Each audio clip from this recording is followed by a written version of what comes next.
سامع ذی احتشام، ارشاد باری تعالی ہے آیت نمبر 25 سورہ یونس 11واں پارہ۔ واللہ یدعو الی دار السلام،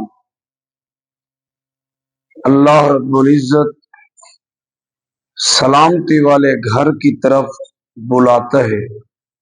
وَيَهْدِي مَن يَشَاءُ إِلَى صِرَاطٍ مُسْتَقِيمٍ، اور سیدھی راہ پہ چلاتا ہے جسے چاہتا ہے۔ اللہ رب العزت سلامتی والے گھر کی طرف بلاتا ہے۔ یہ سلامتی والے گھر سے مراد جنت ہے، جس میں ہر تکلیف مصیبت سے سلامتی نصیب ہوتی ہے صاحب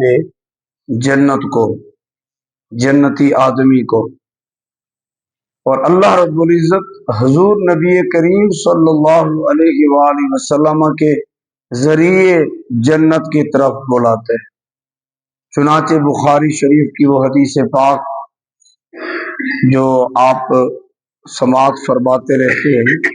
کہ نبی کریم صلی اللہ علیہ وسلم آپ آرام فرما رہے تھے، فرشتوں کے وفد آتا ہے حضور نبی کریم علیہ السلام کی بارگاہ میں، اور ایک بولتے ہیں کہ یہ تو سوئے ہوئے ہیں، دوسرا بولتے ہیں کہ یہ سوئے ہوئے ان کی آنکھیں آرام فرما رہی ہیں لیکن دل جاگ رہا ہے۔ اور اس پر مسئلہ بھی ذکر کیا کہ اللہ کے نبی یوں کی یہ شان ہے کہ ان کی نیند ناقض وضو نہیں ہوتی، کیونکہ ان کا دل جاگ رہا ہوتا ہے، اور جبکہ غیر نبی جو ہیں ان کی نیند ناقض وضو ہے۔ اللہ کے نبیوں کی یہ شان ہے کہ خالق کے کائنات انہیں یہ عظمت اور شان عطا فرمائی کہ جب وہ سو رہے ہوتے ہیں ان کی آنکھیں آرام فرما رہی ہوتے ہیں، دل پھر بھی جاگ رہا ہوتا ہے۔ تو ان کی یہ آپس میں جب مکالمہ ہوا تو ان میں سے ایک فرشتہ کہنے لگا کہ ان کی مثال دیجئے، تو اس پر کہا گیا کہ ان کی مثال اس شخص کی طرح ہے کہ جس نے ایک گھر بنایا، مکان تیار کیا، اس کے اندر نعمتوں کے لیے دسترخوان سجایا، ہر طرح کی نعمت جو بھی اس وقت کی نعمتیں ساری رکھی، پھر ایک بلانے والے کو بھیجا، جاؤ بلا کر لاؤ، اور جس نے بھی بلانے والے کی دعوت کو قبول کیا وہ اس گھر میں داخل ہوا اور اس نے اس دسترخوان سے برکتیں نعمتیں کھائیں، اور جس نے ان کے بلانے والے کی دعوت کو قبول نہ کیا وہ نہ گھر میں آیا، نہ اس نے اس دسترخوان سے نعمتیں حاصل کی، کھائیں اور استعمال کی۔ تو پھر اس کا مطلب کیا ہے؟ کہا گیا کہ ان کی مثال یہ ہے کہ یہ مکان سے مراد جنت ہے، اور بنانے والا اور اس میں نعمتیں رکھنے والا رب ہے، اور رب نے اپنے محبوب علیہ السلام کو بلانے کے لیے بھیجا ہے کہ میری مخلوق کو جنت کے راستے کی طرف بلاؤ۔ اور جس نے حضور نبی کریم علیہ السلام کی اطاعت کی اس نے حقیقت میں اللہ کی اطاعت کی، اور جس نے اللہ کی اطاعت کی، فرما برداری کی، وہ پھر اس گھر میں بھی داخل ہو گیا، اسے جنت بھی ملے گی، نعمتیں بھی ملیں گی۔ اور جس نے حضور علیہ السلام کی نافرمانی کی اس نے اللہ کی نافرمانی کی، اور جس نے اللہ کی نافرمانی کی وہ پھر ان نعمتوں سے محروم ہو جائے گا۔ تو اس آیت مبارکہ میں جہاں سلامتی والے گھر کی شان بیان ہو رہی، حضور علیہ السلام کی عظمت اور شان بھی بیان ہو رہی، آپ نے غور کیا حضور علیہ السلام کی جنت کی طرف بلانے کو رب نے اپنی طرف نسبت فرمائی، فرمایا اللہ سلامتی والے گھر کی طرف بلاتا ہے، یعنی حضور کا بلانا اللہ کا بلانا ہے، حضور کی اطاعت اللہ کی اطاعت ہے، حضور علیہ السلام کی نافرمانی اللہ کی نافرمانی ہے۔ تو امت کو چاہیے کہ وہ زندگی میں اپنے نبی کی بھی نافرمانی نہ کریں، کیونکہ وہ نبی کی نافرمانی کرنے سے رب کی نافرمانی ہوتی ہے۔ اللہ تبارک و تعالی ہمیں رسول کریم صلی اللہ علیہ وسلم کی کامل اطاعت کرنے کی توفیق نصیب فرمائے۔ اگلی آیت میں فرمایا للذین احسنوا الحسنی وزیادہ ولا یرہق وجوہہم قتر ولا ذلہ، ان لوگوں کے لیے جنہوں نے بھلائی کی ان کے لیے بھلائی ہے، یعنی جنت ہے، وزیادہ اور اس کے اندر اور نعمتیں۔ حضرت صہیب رضی اللہ تعالی عنہ راوی ہے، کہتے ہیں نبی کریم صلی اللہ علیہ وسلم نے چاہا فرما جنتی جب جنت میں چلے جائیں گے تو اللہ کی نعمتیں استعمال کریں گے، رب پوچھے گا اور کیا چاہیے، تو وہ عرض کریں گے یا اللہ تیرا یہ فضل کم ہے کہ تو نے ہمارے چہروں کو چودھویں کے چاند کی طرح بنایا، سیاہی سے بچایا، ہمیں دوزخ سے بچایا، تو نے جنت میں داخل فرمایا۔ تو اللہ فرمائے گا اور کیا چاہیے، تو پھر اتنے میں پردہ ہٹے گا اور وہ دیدار الہی سے فیض یاب ہوں گے۔ تو جیسے رب تعالیٰ کا دیدار نصیب ہوگا تو چونکہ یہ اللہ کی سب سے بڑی رضا اور نعمت ہے، تو اس پر جنتی جو ہے وہ اور خوش ہو جائیں گے، اللہ کی رضا پہ راضی ہو جائیں گے۔ تو فرمایا گیا